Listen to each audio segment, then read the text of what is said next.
అక్కడక్కడ కష్టపడ్డ కొద్ది మంది అక్కడ కట్టింది తప్ప ఎక్కడ కూడా డబుల్ బెడ్రూమ్ పేదలకు ఇవ్వలేదు. ఇవాళ నేను అడుగుతా ఉన్నా కేసీఆర్ గారు, మీరు అన్నారు కదా రాజు తలుచుకుంటే దెబ్బలెక్కదు అంటాడు కేసీఆర్. తెలంగాణ ధనిక రాష్ట్రం అంటాడు కేసీఆర్. కేసీఆర్ పేదల కోసమే పుట్టిన అంటాడు కేసీఆర్. నేను అడుగుతా ఉన్నా ఇవాళ 9 సంవత్సరాలు గడిచిపోయినప్పటికి కూడా ఎందుకు డబుల్ బెడ్రూమ్ ఇవ్వలేకపోయినామో ఇవాళ ప్రజలకు క్షమాపణ చెప్పమని కోరుతా ఉన్నాం. ఇవాళ ఏమంటాను చూసిండ్రా మీరు? మేమన్నా అన్నాం. కడియం సిఆర్ గారు గౌరవనీయులు ఇప్పుడు హరీష్ రావు గారు, ఇవాళ ఆనాడు మంత్రిగా ఉన్నటువంటి ఇంకా 2 మంత్రులు తుమ్మల నాగేశ్వరరావు గారు మేమందరం చెప్పినాం, అయ్యా ఈ డబుల్ బెడ్రూములు కాలనీల రూపంలో కడితే కావివి, మీరు అర్థం చేసుకోండి. పట్టణాలలో జాగాలు లేని కాడ అపార్ట్మెంట్ రూపంలో కట్టండి, కానీ గ్రామాలలో మాత్రం వాళ్ళకు అపార్ట్మెంట్లు నడవవు. వాళ్ళకు దుడ్డు ఉంటుంది, వాళ్ళకు బండి ఉంటుంది, వాళ్ళకు గొర్రె ఉంటుంది, వాళ్ళకి జాగా కావాలని చెప్పి మేము కోరినాం. ఆనాడు చెప్పినాం వాళ్ళ జాగాలలో మీరు ఇల్లు కట్టాలని చెప్పినాం.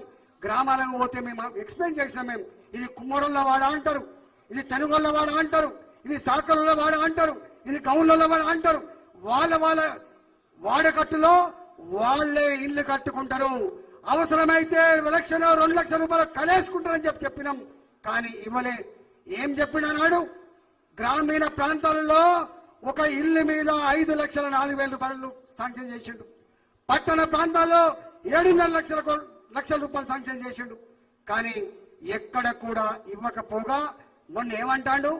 మొన్న 9 ఏళ్ల తర్వాత 10 ఏళ్ల తర్వాత మళ్ళీ ఏమంటాడు? 5 లక్షల రూపాయలు నేను ఇవ్వలేను, మీరు డబుల్ బెడ్రూమ్ కట్టుకుంటా అంటే గృహలక్ష్మి పథకం కింద 3 లక్షలు ఇస్తా అని చెప్పిండు.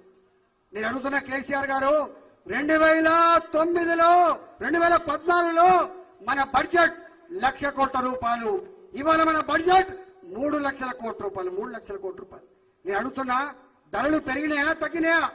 ఆనాడు సిమెంట్ ధర 180-190 రూపాయలు, ఇవాళ సిమెంట్ ధర 300 పైసలకు ఉన్నమాట. వాస్తవమా కాదా? ఆనాడు ఐరన్ ధర, సీకుల ధర 35 రూపాయలు, ఇవాళ సీకుల ధర 65 రూపాయలు ఉన్నది. ఇవాళ మేస్త్రి ధర ఆనాడు 600 రూపాయలు ఉండే, ఇవాళ 1200 రూపాయలు ఉంది. పారకాడి ధర ఎంత ఉందో ఇవాళ అర్థం చేసుకోండి. ఇవాళ నీవిచ్చే 3 లక్షల రూపాయలు బిచ్చం తప్ప, పునాది వరకే ఇల్లు కట్టుకుంటాం తప్ప దాన్ని డబుల్ బెడ్రూమ్ కట్టుకునేటువంటి ఆస్కారం లేదు. గతంలోనే ఇదే కాంగ్రెస్ పార్టీ ఆనాడు 70,000 రూపాయలు ఇచ్చినప్పుడు మీ ముస్తి 70,000 రూపాయల కోసం మా వాళ్ళు అప్పుల పాలైతే ఉన్నారు. పేదవాళ్లకు డబుల్ బెడ్రూమ్లు ప్రభుత్వం పూర్తి స్థాయిలో శాంక్షన్ చేయాలని చెప్పినాం, పూర్తి స్థాయిలో డబ్బులు ఇవ్వాలని చెప్పినాం. కానీ వాళ్ళ చేతులు రాలే. ఇవాళ అడుగుతున్నా 2014లో 5 లక్షల రూపాయలు ఇస్తే 2023లో 3 లక్షల రూపాయలు ఇస్తా అని చెప్తున్నావు. మరి దీన్ని ఏమనుకోవాలో తెలంగాణ ప్రజలు అర్థం చేసుకో.